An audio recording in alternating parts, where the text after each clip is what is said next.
Hola, bienvenidos a Descubriendo Libros con José Cruz. Yo soy José Cruz y esta semana os traigo un top 5 con las últimas lecturas que he tenido. Y nada, para empezar, bueno, y como siempre ya sabéis que de peor a mejor. Empezamos con el quinto puesto, con la que menos me ha gustado, que bueno, que ha estado bien. Bueno, en el quinto puesto tenemos La peste escarlata de Jack London. La peste escarlata es una novela distópica de 120 páginas escrita en 1912. Es decir, que ya entonces este famoso autor norteamericano, ya nos cuenta, bueno, es una pandemia mundial que en este caso la peste escarlata arrasa a toda la humanidad.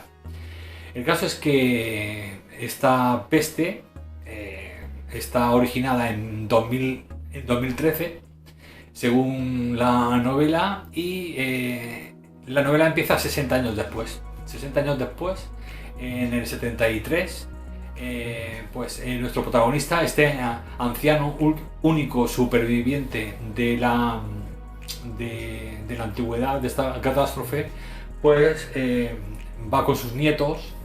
Digo que es último, pero bueno, algunos pequeños clanes quedan por ahí, por eso es por lo que este hombre es de los pocos que quedaron que consiguieron reproducirse. Y bueno, la novela va de cómo en el futuro, en ese futuro distópico, los humanos han desaparecido, la vegetación ha avanzado y se ha comido los campos de cultivo, los animales pues ahora tienen garras y son un poco más salvajes que ahora, y hasta los niños están asilvestrados. Los nietos de este hombre, del anciano, están asilvestrados, y por lo tanto la novela empieza cuando está caminando el anciano con sus nietos, vuelven de hacer una expedición. Y bueno, y cuando se sientan por la noche en una hoguera, pues alrededor de esa hoguera intenta transmitirles.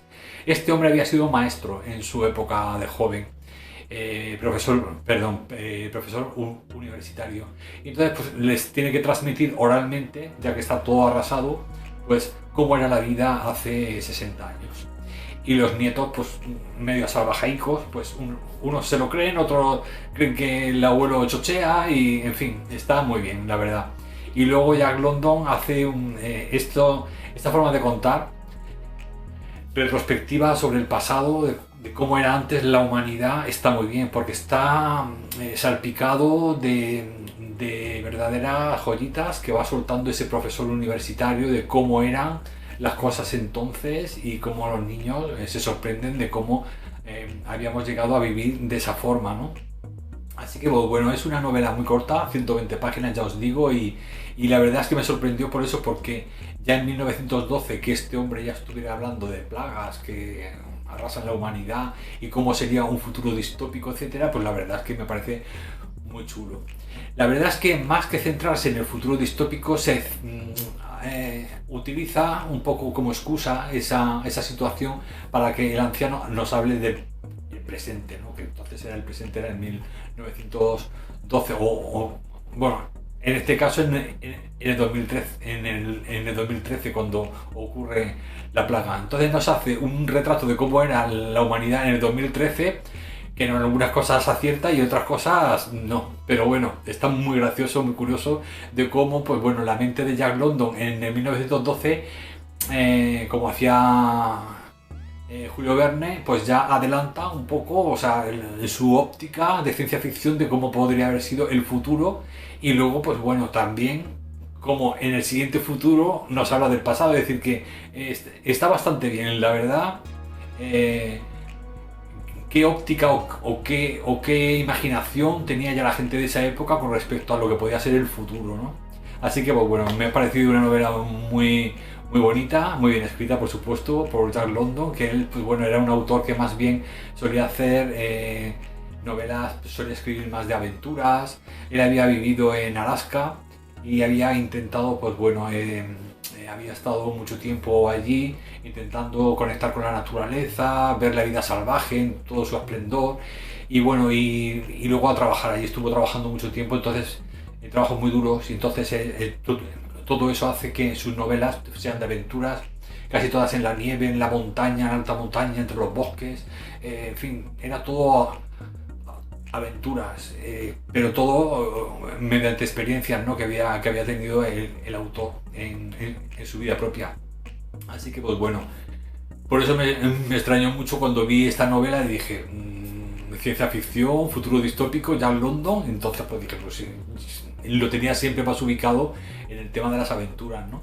Pero bueno, ya os digo que es una novela que por lo menos una leída sí que tiene. Yo no he podido darle más porque bueno, era bastante breve, casi todo es oral, todo es lo que le cuenta el anciano a los nietos, y por lo tanto pues más que una trama es más bien pues bueno, una serie de descripciones de cómo era el pasado o el futuro que imaginaban ellos en el 2013, y bueno, y me ha parecido muy curioso y muy revelador de cuál era la mentalidad que tenía aquella gente en 1912. Así que pues bueno, ya os digo, una novela corta que merece mucho la pena si sois amantes del autor y también pues de la ciencia ficción.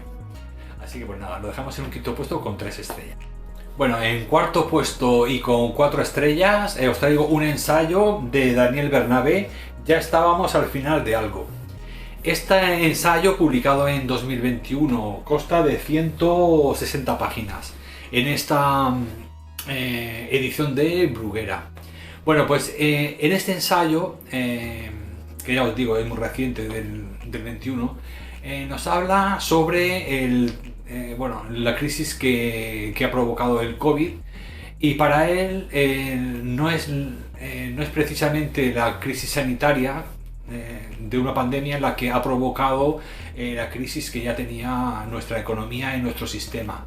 Es decir, que para él, pues lógicamente ya veníamos de crisis anteriores, en el 2008 por ejemplo la inmobiliaria, etcétera, y más anteriormente en los 80, cuando empezó el neoliberalismo, que es el sistema económico que impera hoy en día en todo Occidente, tanto en Europa como en Estados Unidos, y más anteriormente incluso del 80, cuando empezó Reagan y Thatcher en el 73 con la crisis del petróleo. Es decir, nos hace un pequeño resumen, como si siguiera una especie de surco, un camino desde donde se originó todo hasta lo que ha conllevado a día de hoy. Para Daniel Bernabé, el COVID no ha sido la gasolina, sino el acelerante de un problema que ya estaba ahí. Es decir, que ya estábamos en una etapa del capitalismo y de este modelo neoliberal que ya no tiene capacidad para abastecer las necesidades de sus ciudadanos, ¿no?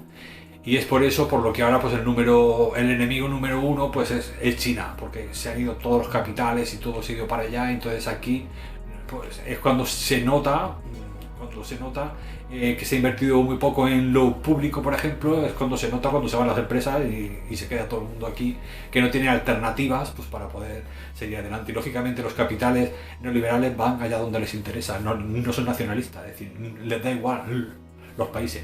Eso en el plano político, pero luego tiene otras 3 partes más muy importantes, que son el problema ecológico, el problema democrático y luego el cuarto, la sanitaria, el problema sanitario. Entonces, ya os digo, está dividido como en 4 partes, en el que desarrolla tanto el problema económico, el sanitario, el democrático y el ecológico. Todo está interrelacionado, por supuesto, y nos hace un análisis verdaderamente interesante.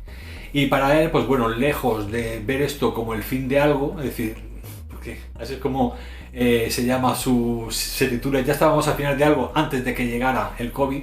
Entonces, pues bueno, ahora ya a raíz del COVID, pues ha empezado a temblar todo el modelo económico y político que teníamos hasta ahora en estas. De hecho, nos habla de la crisis democrática que ha traído consigo también, en el sentido de que, claro, cuando ya no hay soluciones económicas para la población, ya no hay trabajo, ya no hay empresas, no hay industria, no hay desarrollo económico que nos pueda sacar de estas crisis, pues lógicamente eso trae consigo que arrastra los problemas económicos arrastran a los políticos, ¿no?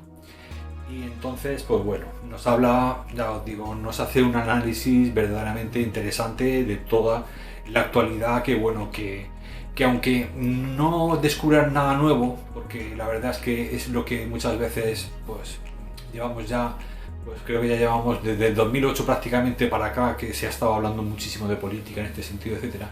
Pero sí que es verdad que, bueno, él, por ejemplo, nos remarca el que, por ejemplo, el hecho de que esté surgiendo el fascismo no es más que cuando el capitalismo tiene miedo de caer y ser sustituido por gobiernos más de izquierda, más progresistas, pues entonces sacan el fascismo para pararlo, ¿no? Para que no vengan ahora, pues eso, los socialistas o los comunistas a cambiar las cosas. Y entonces, pues bueno, dice que ese es el sistema que ha utilizado siempre el capitalismo, ¿no? O sea, utilizar el fascismo para mantener a raya a la gente de izquierdas.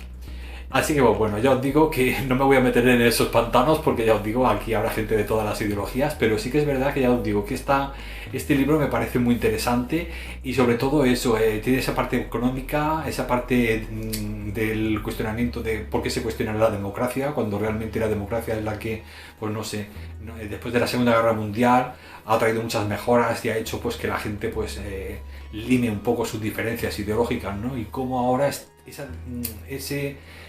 esa actitud democrática de respeto hacia las demás ideas, etcétera, está en crisis y está haciendo porque estén surgiendo pues esos fenómenos de fascismo en todo Europa y en los Estados Unidos, que ya llevan tiempo ya con el Trump y antes, pero bueno, aquí están empezando a surgir por todos los lados, en los países del este, etcétera. Y bueno, ya os digo que es un ensayo muy, muy de radiante actualidad. Nos habla del problema ecológico también, por supuesto, de por qué es por lo que surgen las pandemias, cuando se talan árboles, cuando se hace, en fin, cuando invadimos todos los territorios, pues llega un momento en el que, pues eso, los virus ya no tienen especies a las que saltar y tienen que saltar a los humanos. Como han desaparecido en los últimos 50 años el 73% de las especies, es decir, que nos habla de cosas verdaderamente graves e importantes. No le he dado 5 estrellas porque lógicamente, aunque esté todo relacionado, pero lo veo más como un libro divulgativo, por ejemplo, en el que une esos 4 frentes y no profundiza en ninguno, pero bueno, es normal. Ya os digo que es un ensayo verdaderamente breve, 160 páginas y no puede extenderse en cada una el tema ecológico, político, económico y sanitario. Pero sí que los une los hila de una forma muy interesante y nos da una explicación pues bastante interesante, o por lo menos una radiografía de lo que ha ocurrido, y también pues bueno, acaba desde un punto de vista optimista, pues deseando que estas crisis y estos problemas sanitarios que hemos tenido que sirvan pues para mejorar las cosas en lugar de pelearnos o de destruir la democracia y de volver otra vez a la época en la que todo el mundo estábamos enfrentados ideológicamente, ¿no? Así que pues bueno, está bastante interesante y creo que es muy pertinente para la época en la que vivimos. Bueno, en tercer lugar, y también con 4 estrellas, os traigo Esperando a Mr. Bojangles, de Olivier Bourteau. Olivier Bourteau fue un autor que en el 2016 se encumbró a los primeros puestos de los más vendidos de los escritores franceses en el 2016. Y bueno, esta novela es fantástica y está narrada como con 2 voces, ¿no? Por un lado, desde la óptica del hijo, o sea, es un matrimonio con un hijo. Y por otro lado, por los diarios, o sea, el diario que escribe el padre. Esta novela tiene como tintes muy surrealistas, ¿no? Pero poco a poco te va atrapando, porque este matrimonio está lejos de lo convencional, es decir, ellos viven su vida, sus sueños, su forma de vivir de una forma muy anticonvencional total. Y el hijo, pues claro, vive completamente en un sueño, ¿no? Ellos cuando se conocieron, esta pareja, el matrimonio, pues bailaron en la pieza de Mr. Bojangles de Nina Simone, la pianista y cantante de jazz norteamericana. Y es como se llama esta pieza, porque ellos a la mínima ponen el disco y se ponen a bailar. Y luego, pues bueno, son tan hiperactivos y tan diferentes y tan impetuosos y se dejan llevar de tal forma que el marido, por ejemplo, bautiza a la mujer cada día con un nombre. No sabemos cómo se llama realmente porque cada día la llaman de una forma y ella se deja llevar, como si este baile que los unió cuando empezaron a salir fuera un constante en su vida y cada pequeño detalle de su vida, ¿no? Cuando salen a bañarse al mar, cuando vienen a España de vacaciones, cuando viajan, cuando cocinan, en cualquier momento es como un baile entre ellos dos, es como un amor extraño y diferente y totalmente fuera de lo convencional y construido solo entre ellos dos. Lógicamente su hijo participa de esa locura, entre comillas, pero lo hace pues quizá la única mente racional sea el hijo, ¿no? Que es el que nos está relatando cómo sus padres en cualquier momento ella es como una actriz y él es el que va creando nuevos mundos, nuevas oportunidades de hacer cosas diferentes, de dejarse llevar, ¿no? Ella tiene un deseo, le surge una necesidad de forma impulsiva y él automáticamente se engancha a su deseo y nada, y para adelante, ¿no? Y a donde los lleve, es decir, que es un poco una locura. Lógicamente luego el niño tiene problemas con el colegio, porque claro, a veces lo llevan, a veces no lo llevan, según el plan que tengan. Entonces llega un momento en el que hay un conflicto con el colegio, es decir, que empiezan a haber una especie como de erosión, de lucha de lo establecido, el sistema de estudio del niño que tiene que ir a estudiar y tal, los profesores contra esta familia que bueno, que cada vez pues eso, se va separando más de una sociedad que no les gusta y que para ellos su propia forma de vivir y sus sueños y sus cosas pues son antepuestos a las obligaciones y la monotonía de esa sociedad, ¿no? Entonces, pues bueno, ya os digo que al principio parece un poco surrealista, ¿no? Pero luego poco a poco te vas encariñando de cada uno de los personajes. Vas viendo por qué cada uno actúa de esa manera y llega un momento en el que te vuelves uno más de esa familia de estrambóticos. Pero luego, pues bueno, llega un momento en el que, pues bueno, ocurren una serie de cosas que, bueno, que ya pues veréis cuando leáis la novela y tienen que enfrentarse a problemas que surgen y la verdad es que es una novela que para lo breve que es, consta de 156 páginas y ya os digo, publicada en el 2016, es una novela que os atrapa desde un principio y que no vais a poder soltar hasta el final.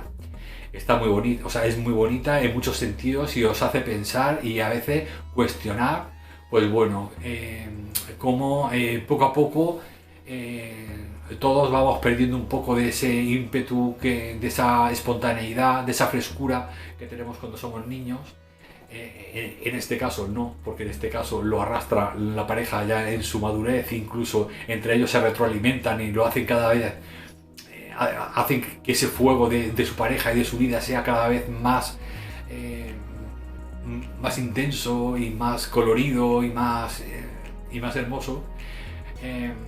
Y bueno, ya os digo que os va a provocar muchas sensaciones, que creo que es un libro que por la portada no nos dice nada, ni por el título, y sin embargo luego cuando lo lees te quedas asombrado de ver la de riqueza que hay ahí y que si sabes leer entre líneas y detrás de lo que hay detrás de esa historia, de esa familia, te das cuenta pues, de eso, de todas las carencias, las amputaciones, las limitaciones que muchas veces pues, nuestras sociedades nos van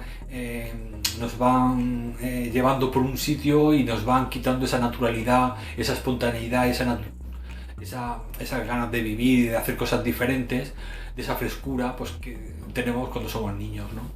Así que pues bueno, os recomiendo esta novela encarecidamente porque ya os digo, os va a gustar muchísimo, muchísimo. En segundo lugar os traigo Náufragos de Akira Yoshimura. Akira Yoshimura fue un escritor muy importante en los años 80, principios de los 80, finales de los 70, y esta obra es una de las más importantes de él y es pues, un clásico, ¿no? Náufrago nos habla de una aldea que se encuentra en una isla de Japón en la época feudal, en la que viven unos ciento y pocos habitantes y lo hacen pues de una forma muy bueno, con muchísima dificultad, ¿no? Son muy pobres, la aldea al completo, y tienen que intentar pues aprovechar la pesca sobre todo para poder sobrevivir.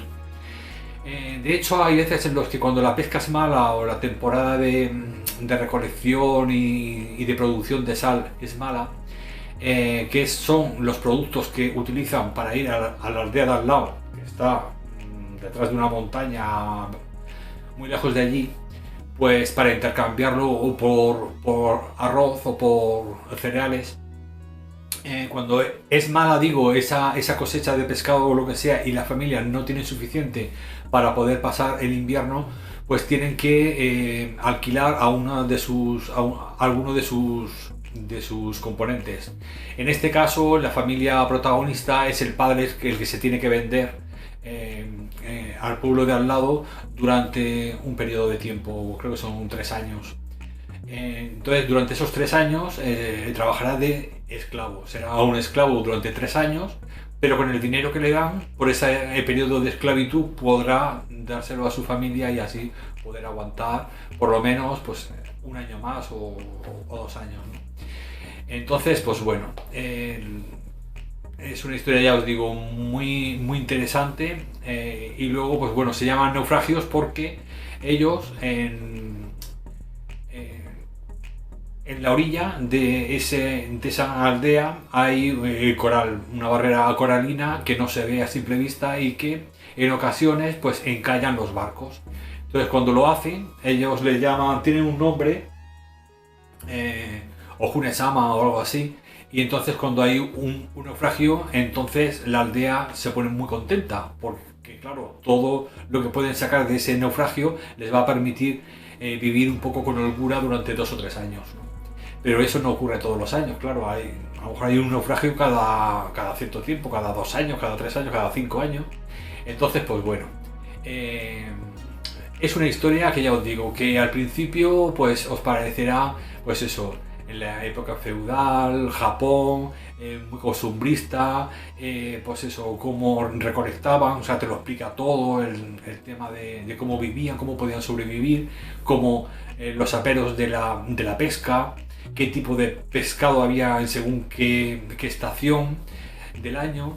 Es muy interesante ese tema, pero sobre todo el cómo tienen que sobrevivir y qué es lo que ocurre, porque luego ocurren mil cosas, esto que os he contado al principio, y luego pues bueno, todo lo que tienen que sufrir esta gente, pues bueno, poco a poco os va enganchando y os va, os pone en el lugar de ellos, de esta familia, y bueno, ya veréis cómo es una historia muy cruda, muy dura, pero a la vez vamos, es fantástica en el sentido de que es una historia que os va a hacer viajar en el tiempo y luego es muy realista. O sea, aquí no hay nada ficticio, es decir, que es muy posible, es decir, probablemente muchísimas de estas aldeas vivieran así en aquella época, ¿no? Y estuvieran deseando que naufragara algún barco para poder aguantar otros 3 años más con lo que podían pescar del barco. Así que, pues bueno, la verdad es que es una historia que yo recomiendo muchísimo por su brevedad y porque la escritura de este autor es maravillosa. Este libro de 190 páginas fue escrito en el 82, fue publicado en el 82.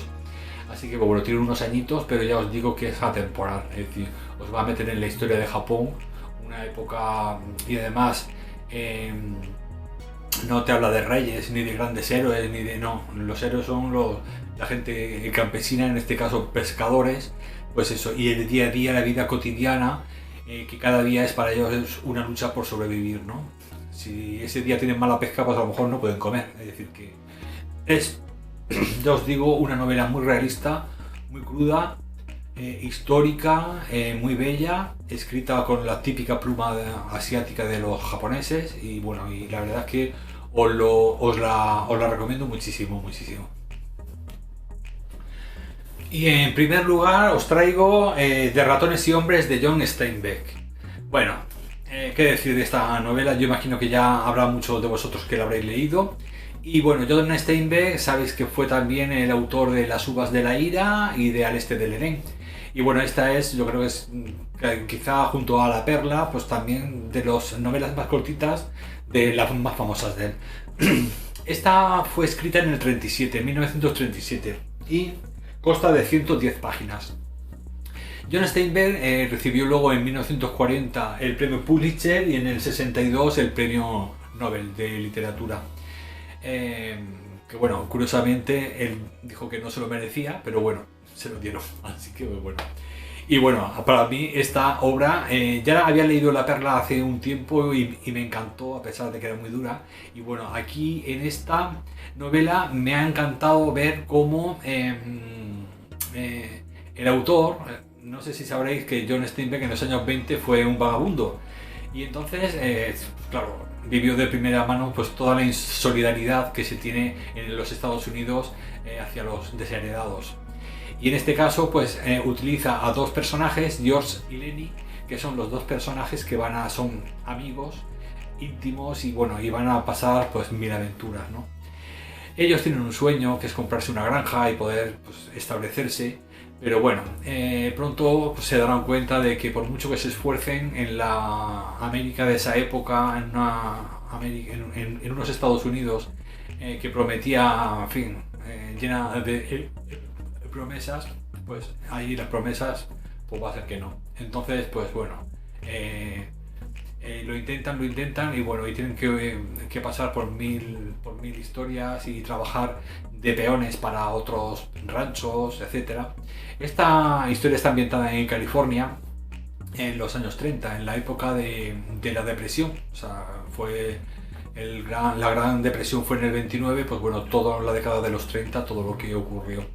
Y bueno, y había muchísimos hombres de estos que iban por ahí como jornaleros, de rancho en rancho, ofreciendo su mano de obra pues por lo que trabajaban, por cada día, el jornal, por eso se llaman los jornaleros. Es decir, trabajaban de sol a sol y cuando terminaban se les pagaba el día por si se iban a otro sitio y ya está. Y bueno, pues ya os digo que es pues todas las vicisitudes que tienen que pasar estos dos protagonistas, el cariño y el amor que se tienen entre ellos, una camaradería, pues bueno, George es muy inteligente, más avispado, está con los pies en la tierra, y Lenny, pues bueno, tiene una deficiencia mental, pues que hace que él tenga un cuerpo muy grande, muy fuerte, pero luego es como un niño en su comportamiento y a veces impulsivo. Y entonces, pues bueno, es la aventura de cómo estos dos tienen que sobrevivir y que tienen que trabajar para otras personas y tienen que, pues bueno, intentar alcanzar el sueño que tienen de montarse su propia granja. Así que pues bueno, no os voy a hablar del final porque el final es apoteósico, pero bueno, tenéis que descubrirlo vosotros. Y creo que esta obra, ya os digo que a pesar de su brevedad, no es como Al este del Edén ni como, en fin, otras obras mucho más con Las uvas de la ira, que son tochacos. Esta, La Perla y esta son mucho más pequeñitas, pero bueno, son obras maravillosas, igual de importantes y de intensas que las lluvias que las uvas de la ira que os había comentado. Así que pues bueno, os lo traigo en un primer puesto. Esto son 5 estrellazas, esto ya os digo, y bueno, y creo que tenéis que leerlo. Si no habéis leído nunca a Steinbeck, hacerlo con esta obra, porque ya os digo, es muy finita y quizá me ha gustado más que La Perla, que mira que La Perla ya me gustó, pero esto es una joya de la literatura, así que bueno, os la traigo como el primer puesto esta semana con un 5 estrellas y espero que bueno, que si no lo conocéis a este autor, que lo descubráis pues primero con esta obra, que es mucho más finita, y veréis cómo su forma de escribir y cómo construye los personajes y la vida común, ¿no? La vida tan dura de aquella época, pues bueno, se refleja en estas páginas de una forma muy intensa, ¿no? Muy especial. Así que pues bueno, este es mi 5 estrellas y mi primer puesto de esta semana. Y bueno, ya pues para despedirme, en la semana que viene os voy a traer vampiros. Viene una especie de vampiros, creo que es el tercero, la tercera parte. No sé si es la tercera o cuarta parte, creo que es la tercera. Bueno, la que sea, pues bueno, la próxima semana vendrá una de vampiros y bueno, y espero que os guste. Para despedirme como siempre, no olvidéis que también tengo el podcast del Club Gorky Podcast, si me queréis seguir también en formato de audio, para mientras que conducís hacia el trabajo poder escuchar la reseña de un libro semanal, que siempre suelo ser un 4 o un 5 estrellas.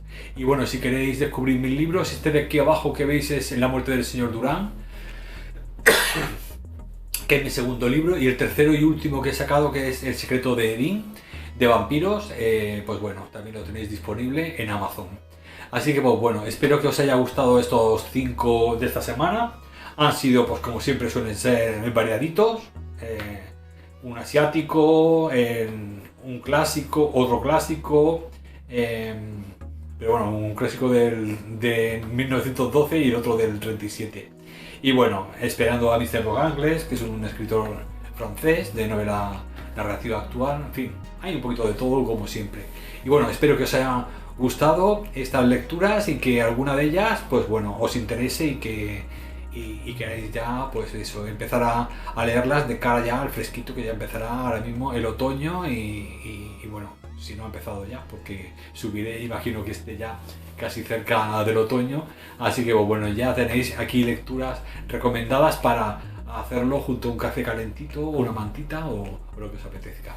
Así que muchas gracias por estar aquí una semana más, lectores, y hasta la semana que viene.